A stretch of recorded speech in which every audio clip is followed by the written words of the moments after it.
哇塞，这多少钱？没有戴眼镜。那在你稍微有一点点距离的状态之下，你可以看到它的耳后线上面有一条很粗的黑线。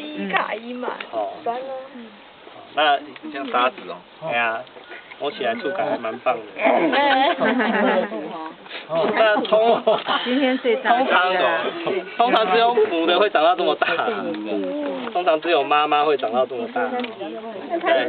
在青蛙的世界里面，母的会比较大。那盘古通常你如果看到这么大一只的话，应该是它的母蛙会比较多。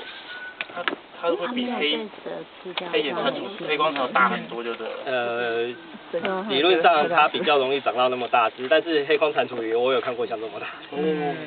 我有看过像这么大。那人家拿去当中药的蟾蜍是什么？是黑框还是？一般是黑框比较容易被抓，因为基本上它是比较山区，然后黑框是比较平地主。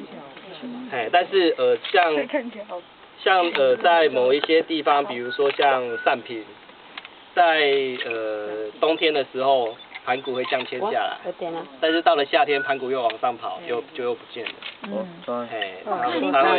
它会垂直迁移。那像现在在黄叶翠谷这样，不是，给我们一个特写嘛？